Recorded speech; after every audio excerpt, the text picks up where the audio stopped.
Hey everyone, I'm doing this next video on St. John, and the reason I think it's important to know about St. John is that the Masonic order, they believe that St. John was the real true Messiah, and I'm not sure I disagree. So St. John's Day, June 24th, this is also when they have their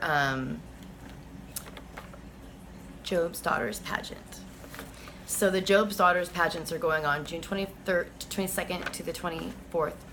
And they also do where they all bring their cars and they park in a certain like a teardrop shape. And then they do like a walk and a run, and they do a prayer. And one time we watch them every year. So one time they did a prayer, and there was like a huge thunder afterwards, and they poured water out saying thank you and all this different stuff. So we just watch some weird stuff that they do, but every 24th they do these rituals. And so when you're seeing like Hollywood sacrifices, or what you would call Hollywood sacrifices, different things like that, you have to ask yourself why would they, like, what would killing one of these people do? What would killing the Messiah do? What's the purpose of these things? And it has a lot to do with the ley lines, with the matrix that we're in, with what powers this entire grid that we're in, this matrix. Something powers it, and it has, a shutdown date. So it has a lot to do with that. And I'll just read this. By history, custom, tradition, and ritualistic requirements, the craft holds dear the days of St. John the Baptist on June 24th and St. John the Evangelist on December 27th. A lodge which forgets either forfeits a precious link with the past and loses an opportunity for the renewal of allegiance to everything in Freemasonry, symbolized by these patron saints. No satisfactory explanation has yet been advanced to explain why operative Masons adopt two Christian saints when St. Thomas, the patron of architecture and building, was available. Most Freemasons are agreed that the choice of our ancient brethren was wise. No two great teachers, preachers, wise men, saints could have been found who better showed in their lives and works the doctrines and teachings of Freemasonry. St. John the Evangelist apparently came into our fractal system somewhere towards the close of the 16th century. At least we find the earlier authentic lodge minute reference to St. John the Evangelist in Edinburgh in 1599. Although earlier mentions are made in connection with that may be called relatives, if not ancestors of our craft. For instance, the fraternity of St. John existed in colonial. In 1430, St. John's Masonry is a distinctive term for Scotch lodges, many of the older of which took the name of the saint. Thus, in its early records, the Lodge of Scone and Perth is often called the Lodge of St. John, and the lodge possesses a beautiful mural painting of the saint on the east wall of the lodge room. East. So we go again with the feminine. In many old histories of the craft, it is quaint legend that St. John the Evangelist became a Grand Master of the age of 90. It seemed to have its origin in a book printed in 1789, in which one Richard Linacre of Wakefield wrote certain strictures of Freemasonry.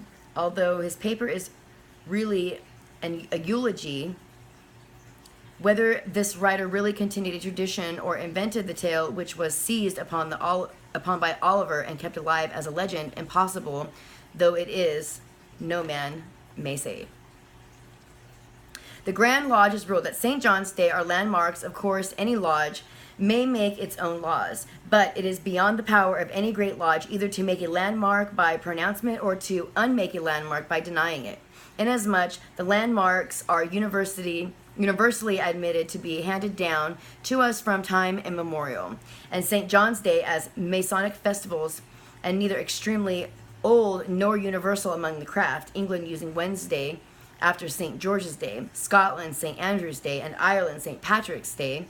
We must consider only the Grand Lodge's intent to honor our patron saints and not the validity of her results. Interesting. So historians believe that only after 1717, when the 1717, when the Mother Grand Lodge was formed, did Freemasons generally hold festival meetings on either or both June 24th and December 27th. So, very, very crazy. I also want to point out that last year, this was the time around the Pulse shooting. Now, from everything that I've studied and everything that I've learned and all the people I've talked to, because I talk to people that I have to stop them and be like, wait, where did you hear this and when? Because I have to make sure that, because the information is so exact compared to what I discovered on my own, I have to make sure that they learned it before I was doing videos. I have to make sure I'm not like verifying my own information with my own information. Excuse me. And the St. John's site has this, of course. This is a picture I took. This is St. John's. This is an R for River Park. This is the site right here. It's a key. This key is shown on the 100 of all shows. When they go to the temple to unlock the bunker, which is going to protect them from the radiation wave that's coming, which is the very nature of this site. So this site is actually meant to take the chosen people out of phase, out of phase, so that they would be protected from nuclear radiation or a type of pole shift. And St. John is also known as Ionis, and Ida, he had many different names, and it also was known to be a female figure, and many times represented as a female. In this area here, the St. John idol was represented as a Scythian god, which is Minerva, and Minerva is the owl, the screech owl. So, anyways, you can look into that and have fun with that.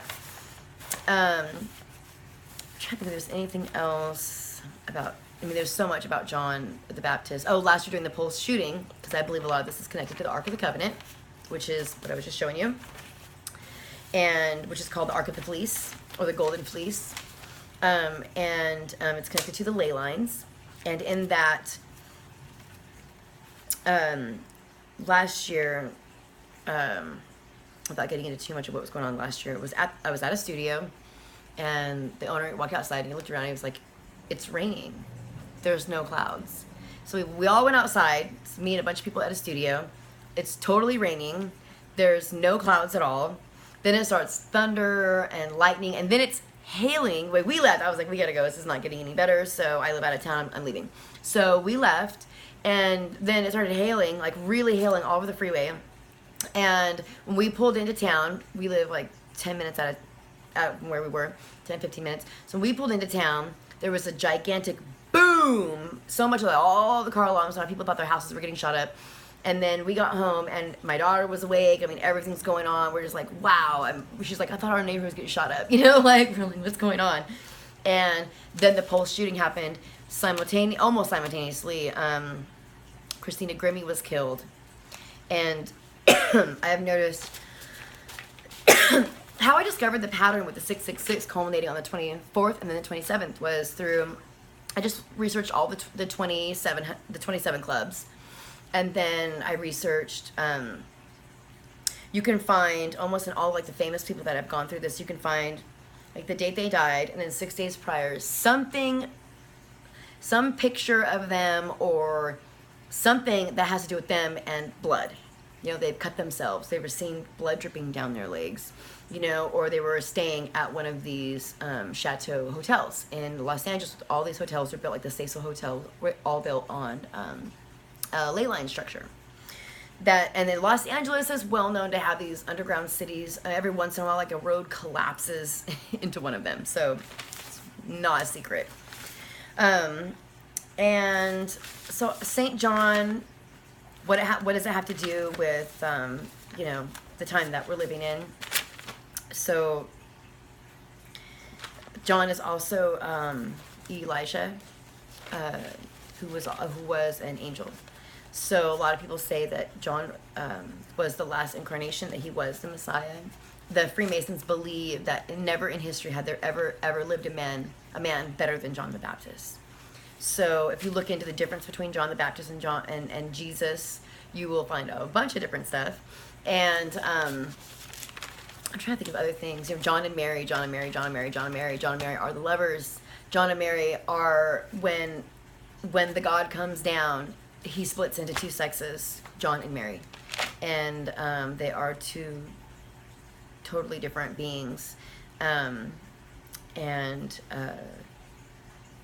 I'm not sure what else to say, but look into the stuff. You just I mean, I should have given you plenty of little breadcrumbs. You should be able to, you know, that's where a lot of this breaking through that da'at seal happens. You have to fast. You have to clear out your energy, because this is like your intestines, your body, your lower part of your body, your sex organs. So you have to hold on to all of that energy, clear out your digestive system because it's using a ton of energy, and then, you know, just engorge in information, and your brain will figure it out if it's meant to. So, I mean, like, leave me questions. People were talking about the egg. I mean, I'm just gonna cover a couple different things. I'm at 11 minutes now. When Jesus died, there's like the cosmic egg. You hear about this cosmic egg. The cosmic egg is what is the oval, the center of the cube at Lincoln Oval. So, you know, we can do like Game of Thrones. Mary's mother is Misa, is, you know, at the end when they have Khaleesi and they're going around, and she's like a glowing center, like she's the spark within the center. And then Misa, and also obviously she's the Draconian bloodline queen. And so that whole story is about the unification of those two, of Jon Snow and Khaleesi. I mean, I haven't read the book or seen it. I can just tell you right now, like, my daughter's huge into this and into Game of Thrones. And she's like, how do you know everything that's going to happen? And I'm like, these are all biblical stories. The Lannisters are the Lancasters, you know. It just goes on and on and on. There's a lot of ways to decode it when you know, like Sansa is the rose. They call her the lion and the rose, the Lincoln lion. Lannister lion is a Lincoln lion, and their colors are red and gold. So it's pretty simple once you start to figure out the archetypal characters that they use, and they're using them all in Game of Thrones. That's why it's so complex and it's so crazy. And you've got Cersei, who is, you know, Sisel or Sybil, all these different things. So. I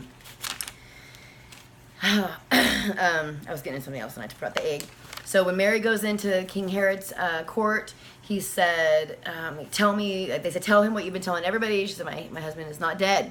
So this is why you don't find these scriptures in the Bible, because they don't want you to hear that Mary is saying, my husband is not dead, I'm not a widow, because we know who says that.